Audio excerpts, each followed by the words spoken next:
Um grupo de cientistas colocou 5 macacos numa jaula. No meio da jaula, uma escada e, sobre ela, um cacho de bananas.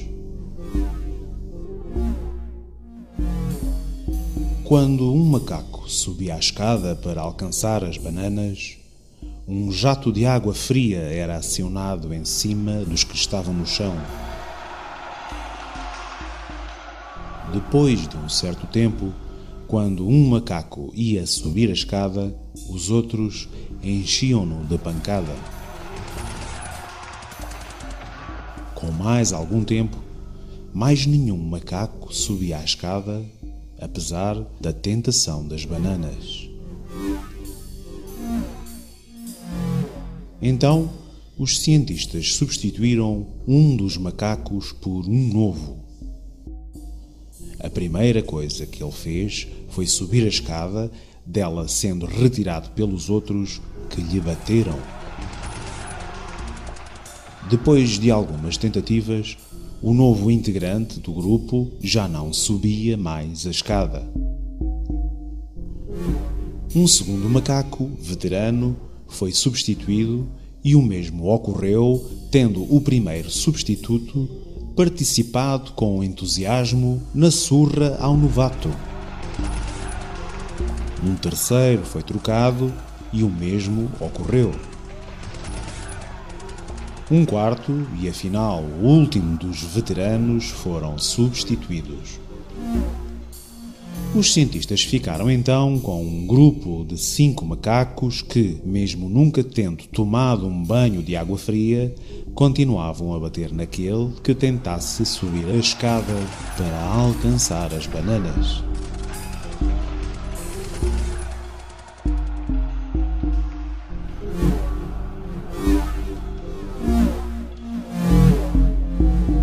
Se fosse possível perguntar a algum deles porque batiam em quem tentasse subir a escada, com certeza a resposta seria: não sei, mas as coisas sempre foram assim por aqui.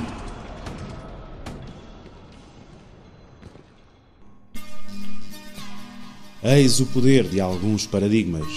O pior efeito de um paradigma é quando um modelo de comportamentos aparentemente inquestionável nos limita a maneira de pensar e de viver.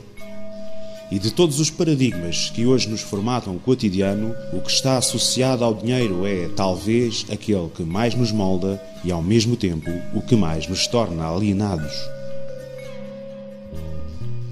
Desde a antiguidade, a invenção do dinheiro foi a solução possível que melhor satisfez necessidades sociais para a troca de bens. Mas nos últimos séculos o dinheiro agregou-se ao desenvolvimento tecnológico e à energia a este associada, podendo com isso criar gigantescas fortunas e formar uma classe social que ainda hoje persiste: a elite burguesa.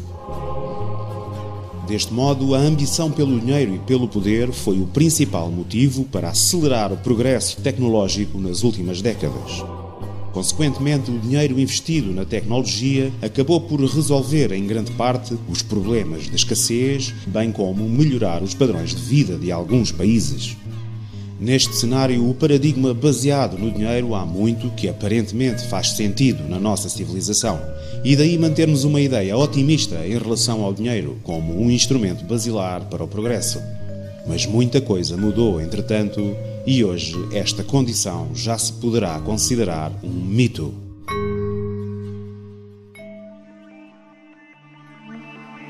O problema é que a evolução deste paradigma fez com que o dinheiro deixasse de ser um meio para atingir um fim, para se tornar um fim em si mesmo. O sistema monetário voltou-se para o poder e converteu-se no elemento soberano e despótico da civilização moderna. O dinheiro governa as nossas vidas e já ninguém sabe exatamente porquê. Tornou-se altamente instável, cheio de incoerências, manipulações, previsões incertas e premonições. O dinheiro obriga ao desenrolar dos acontecimentos de sociedades inteiras, por vezes segundo critérios visionários equivalentes às profecias de um charlatão. Hoje, já ninguém entende como funciona e poucos sabem qual o verdadeiro rastro do dinheiro. Como ele é criado, aparece, desaparece e renasce. Poucos sabem como o dinheiro num dia vale muito e no seguinte, quase nada. No entanto, apesar das sociedades se basearem em grande medida sobre questões monetárias, pouco ou nada é esclarecido sobre a sua origem ou para a tomada de consciência deste fenómeno. Pouco ou nada é referido nas escolas, pouco ou nada é transmitido nos meios de comunicação social ou por qualquer instituição estabelecida. A confusão e complexidade associadas à economia e às finanças levam o público a distanciar-se destes assuntos que permanecem incompreendidos e alienados pela maioria. Por isso, se perguntássemos hoje ao cidadão anónimo por que é que as sociedades humanas se tornaram tão dependentes do dinheiro, a resposta mais comum poderia muito bem ser: não sei, mas as coisas sempre foram assim por aqui.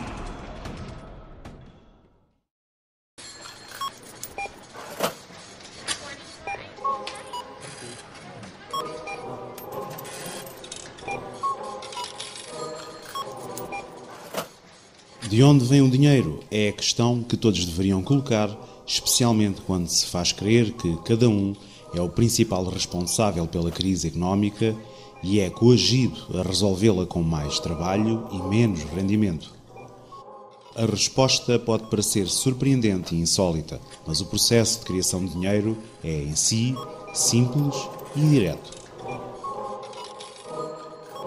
Em 2009 foi editado um livro escrito por economistas portugueses intitulado Política Monetária e Mercados Financeiros. O primeiro capítulo trata do processo de criação de moeda e na página 46 os autores dizem-nos que a concessão de crédito por um banco cria nova moeda na economia.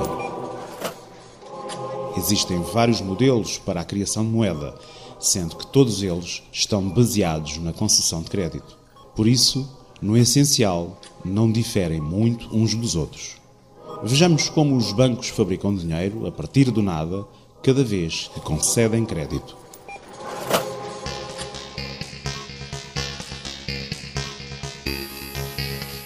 Suponha-se que a família A deposita 100 euros num banco comercial, que guardará esse dinheiro. Partindo do princípio que a família que depositou os 100 euros não os levantará nunca de uma só vez, o banco vai investir esse dinheiro.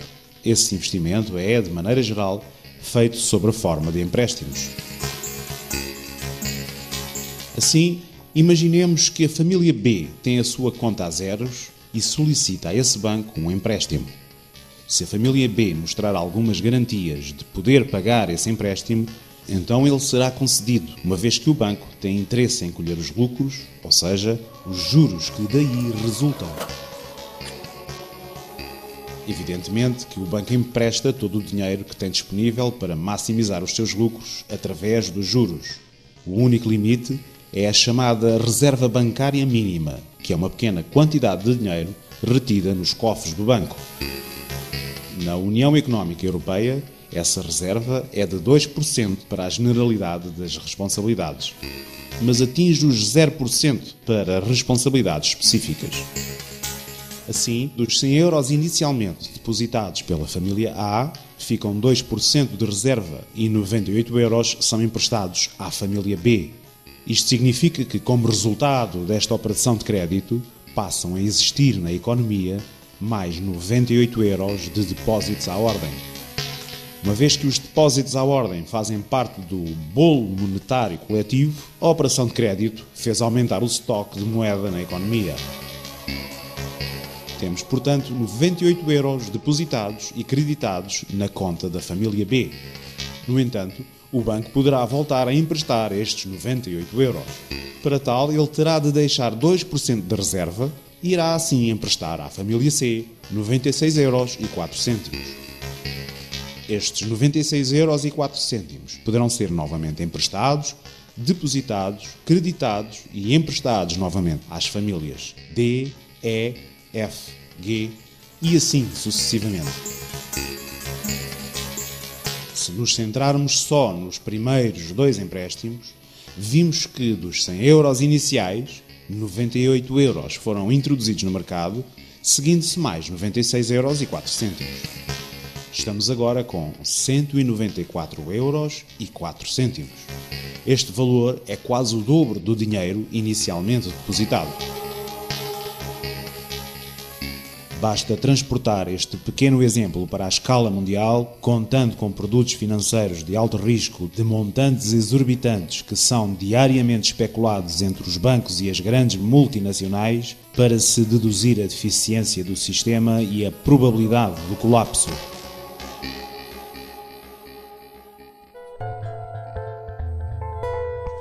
Claro que este processo é facilitado graças a sistemas informáticos através de uma simples alteração de dígitos na conta daquele indivíduo que pede dinheiro emprestado, sem que seja necessário produzir o dinheiro em suporte físico.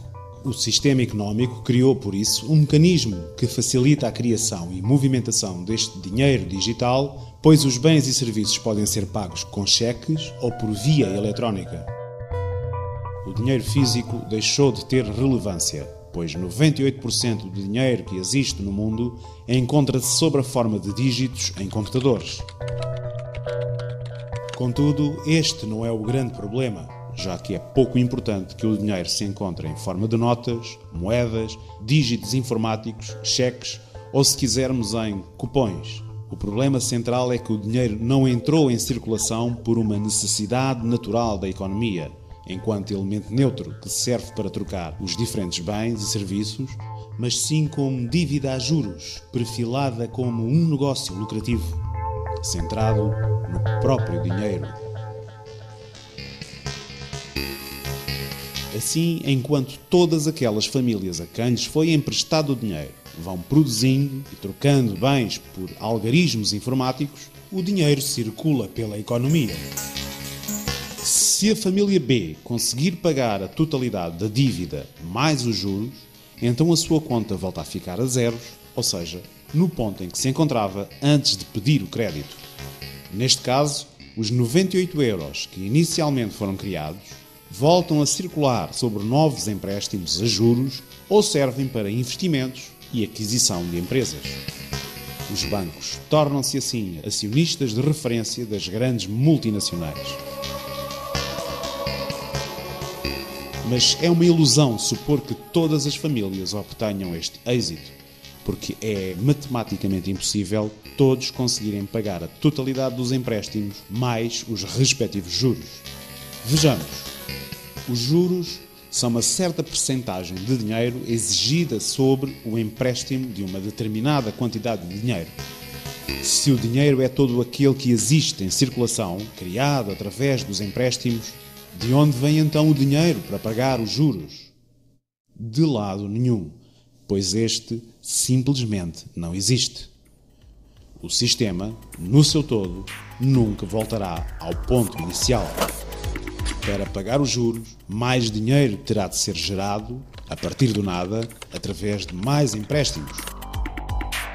Por sua vez, este novo dinheiro emprestado será também afetado por juros que terão de ser pagos por novos empréstimos e assim sucessivamente. E ao contrário do que se possa pensar, não são só os devedores que pagam juros. A maioria dos produtos inclui no seu preço final os juros que as empresas devedoras têm de pagar, pois são considerados como uma despesa. Daí, os juros serem um problema que atravessa toda a economia e toda a sociedade, sem exceção, sabendo que só uma reduzida minoria tira proveito de tudo isto. Resumindo, todo o dinheiro em dívida, somado aos respectivos juros, ultrapassa a totalidade existente em circulação. Assim, a dívida cresce a um ritmo exponencial que requer crescimento perpétuo para não entrar em colapso. Isto conduz à inevitabilidade matemática de incumprimentos e falências, pois não há, simplesmente, dinheiro suficiente na economia para pagar todas as dívidas aos bancos. A incapacidade de pagar a dívida e de, consequentemente, entrar em falência não é uma fraqueza de um agente económico. É uma imposição do sistema bancário à sociedade como um todo.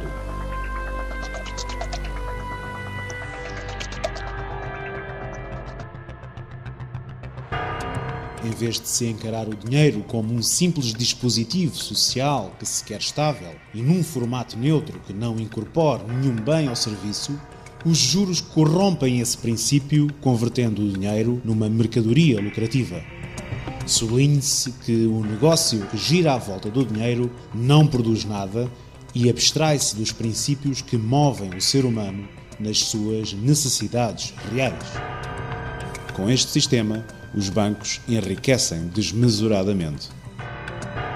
Pagam juros baixos aos depositantes e cobram juros altos aos empréstimos que fizeram, com dinheiro criado do nada.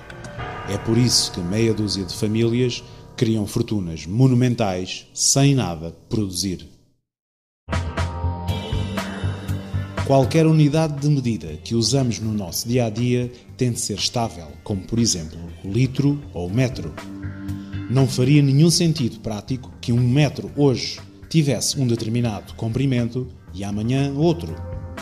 No entanto, o dinheiro enquanto medida do valor, ou seja, enquanto unidade de medida que estabelece o valor de um bem ou serviço, é variável segundo os critérios de uma elite financeira.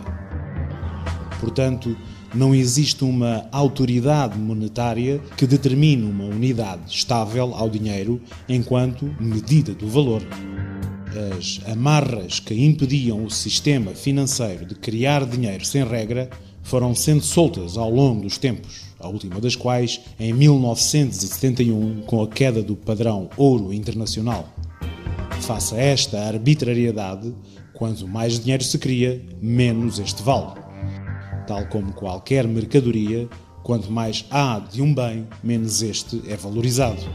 Na verdade, o dinheiro também é hoje tratado como uma mercadoria que se compra e vende nos mercados financeiros. Assim, o novo dinheiro produzido vai retirar valor ao dinheiro já existente.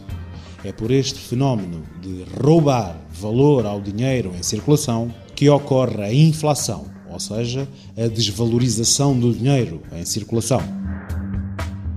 Como o dinheiro desvaloriza, os preços dos bens sobem em comparação ao valor do dinheiro. Recordemos que em 1945, 1,5 kg de pão custava 5 tostões, em 1990 inflacionava para 5 escudos e hoje custa 3 euros, ou seja, 600 escudos.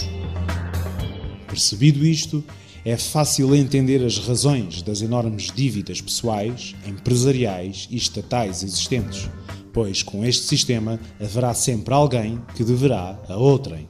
A estratificação da sociedade, a pobreza, a fome e o desemprego são, portanto, uma fatalidade neste sistema e enquanto este persistir, não poderão desaparecer.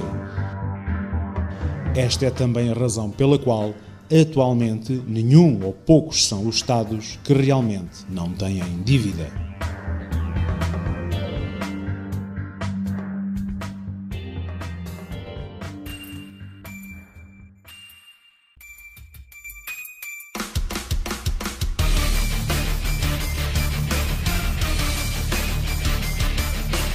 A quando das negociações do Tratado de União Europeia, foi o modelo alemão que prevaleceu no processo de criação do Banco Central Europeu, que tem uma estratégia independente, livre de qualquer influência dos Estados envolvidos, dos quais o Estado português se inclui, e nada pode intervir.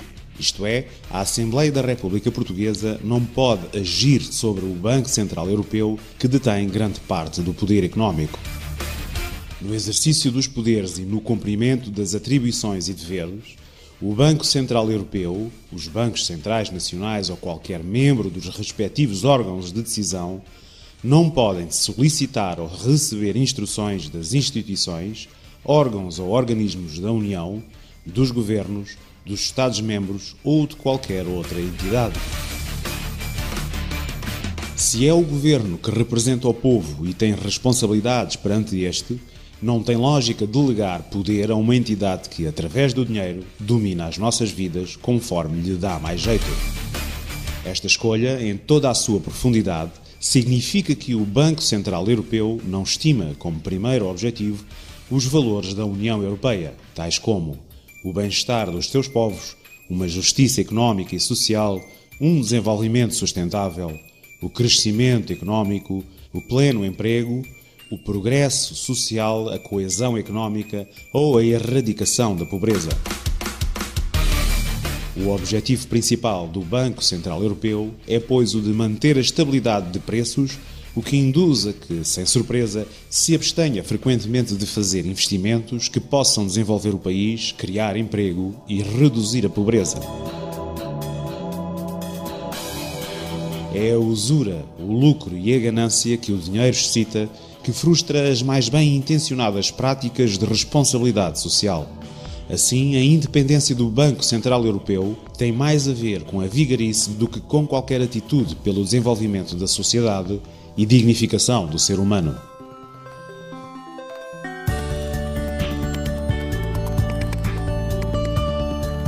Ora, hoje, a Constituição da República Portuguesa diz-nos: o Banco de Portugal é o Banco Central Nacional e exerce as suas funções nos termos da lei e das normas internacionais a que o Estado português se vincula.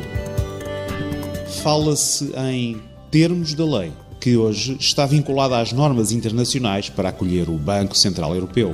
Como este banco não é controlado por nenhum órgão democrático, nem a Assembleia da República Portuguesa, nem o Parlamento Europeu, podemos calcular que não age em nome nem em benefício de Portugal ou de outro país.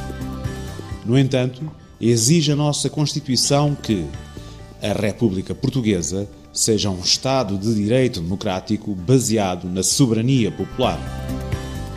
Onde está o poder democrático e a soberania popular nas políticas monetárias do Banco Central Europeu? Pois, não existe. Hoje em dia, as entidades que emprestam dinheiro ao Estado português são eufemisticamente apelidadas de mercados. Talvez se tenha perguntado quem são estes mercados. O Estado não cria moeda, não cria dinheiro. O Estado emite títulos do Tesouro e obrigações do Tesouro que são, afinal, títulos de dívida. O Estado endivida-se porque estes títulos são comprados por instituições bancárias. Visite o site do IGCP para conhecer os compradores dos títulos da dívida portuguesa. Verá que são entidades bancárias. Adivinhe agora de onde vem o dinheiro que os bancos usam para comprar os títulos de dívida pública que o Estado emite. Sim, também é criado a partir do nada. Os bancos estão, mais uma vez, a inventar dinheiro que não existe e a introduzi-lo na economia. Nunca se perguntou onde os mercados arranjam tanto dinheiro para emprestar? Agora já sabe. Eles criam-no simplesmente a partir do nada, cobrando desde logo os juros sobre os empréstimos. Cobram juro, portanto, sobre algo que não têm e, essencialmente, sobre algo que não exerceram qualquer esforço para criar. Será agora oportuno relembrar que o equivalente a 2/3 do dinheiro que os portugueses pagam em IRS serve exclusivamente para pagar apenas os juros da dívida pública. O equivalente a 2/3 do IRS não é investido em educação, saúde ou bem-estar social. É gasto a pagar juros a bancos sobre o dinheiro que eles criaram, do nada, quando compram dívida portuguesa. Este sistema absurdo não precisa de existir de todo.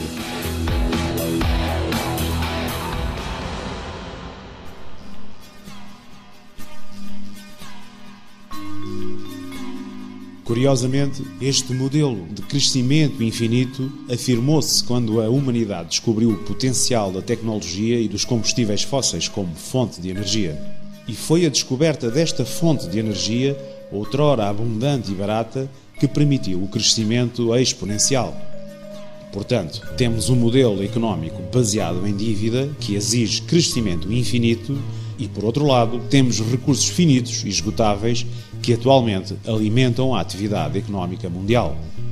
A instabilidade financeira e económica atual resulta, em parte, do choque entre estas duas variáveis.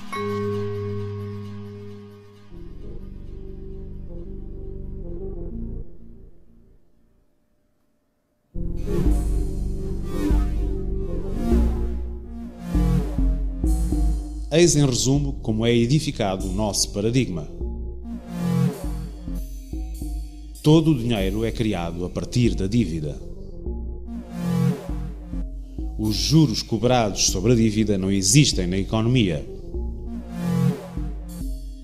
A quantidade de dinheiro tende a aumentar constantemente para que os agentes económicos possam pagar a dívida.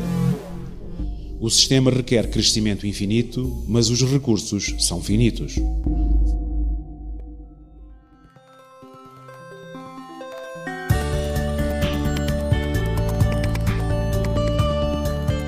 Os empréstimos e os investimentos servem sempre uma política de sujeição.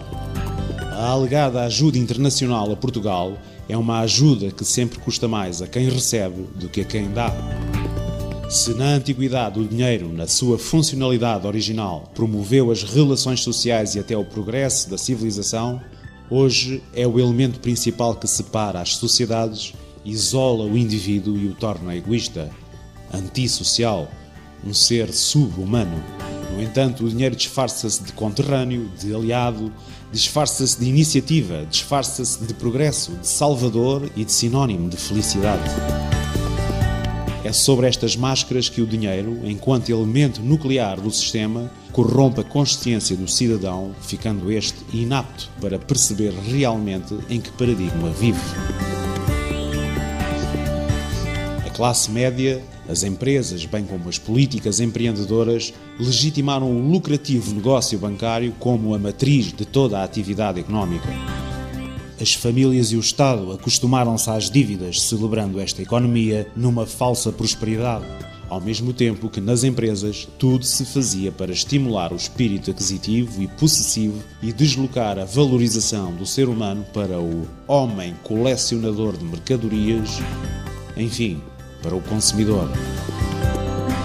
A sociedade acreditou durante os últimos 30 anos que este modo de vida era imutável e o que quer que viesse de novo seria sempre para melhor. Hoje, todos nós sentimos o mundo perturbado. Somos um povo desamparado no trabalho, na saúde, na justiça e na educação. E tudo sendo feito para camuflar a realidade, a precariedade que nos assola pode parecer uma obra inexplicável do destino.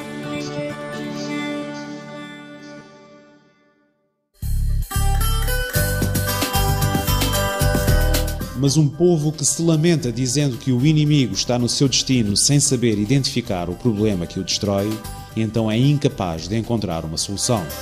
Será um povo que só conhece a inépcia e a incapacidade de abandonar o seu modelo de vida, que se vai tornando mais obsoleto e nocivo a cada dia que passa.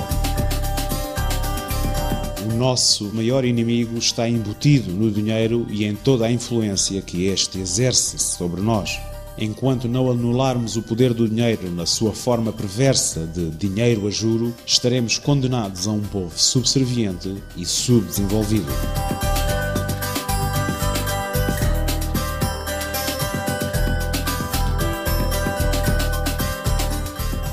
Consideremos, por fim, algumas desvantagens do uso deste método obsoleto de troca de dinheiro por bens e serviços, ficando o resto da lista a seu cargo, imaginação e discernimento.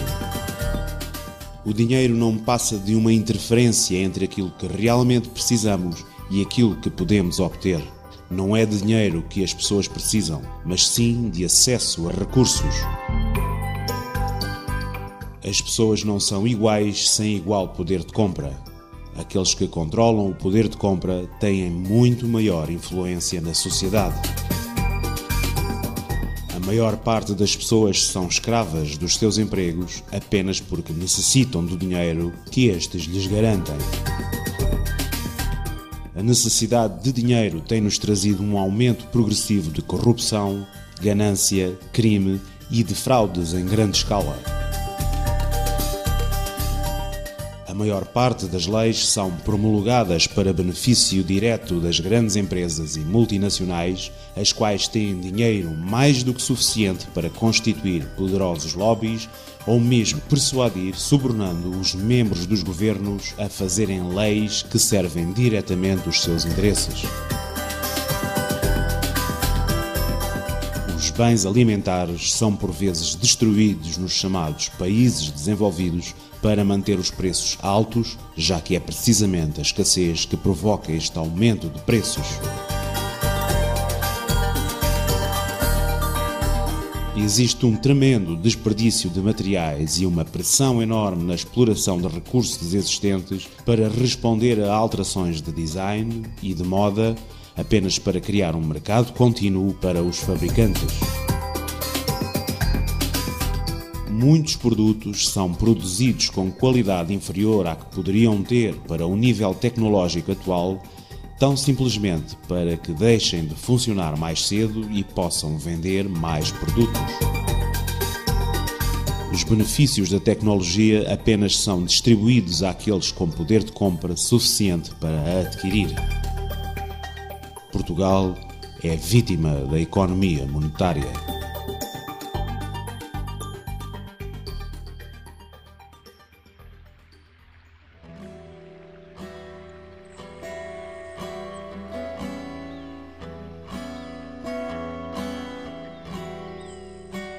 Vivemos num sistema que se tornou altamente falível e perigoso, e não há política social, ecológica ou tecnológica que possa subsistir enquanto o poder monetário a esta se sobrepuser. Já conhecemos todos os sistemas experimentados ao longo da história. Conhecemos o conceito comunista, cujo dinheiro, dominado pelo Estado, é a pedra basilar de um sistema igualmente irregular, especulativo ou até paranoico. Conhecemos o capitalismo, que contribuiu para a evolução tecnológica e a melhoria da qualidade de vida de muitos povos, mas que vai dizimando tudo o que lhe surge à frente que possa causar estorvo ao lucro, provocando a miséria e a fome em muitas regiões do mundo. Todas as aventuras e experiências da história da humanidade foram experiências importantes que nos prepararam o terreno para hoje sermos tecnologicamente mais evoluídos e socialmente mais esclarecidos. No entanto, torna-se agora claro que o dinheiro a juro foi o elemento corrosivo dos homens e de todos os regimes modernos. Hoje ainda é o dinheiro que corrompe e é pelo dinheiro que se corrompe. Neste panorama adverso, quase inconcebível em que vivemos, resta tomar a ciência e a tecnologia como elementos basilares para uma nova ordem social.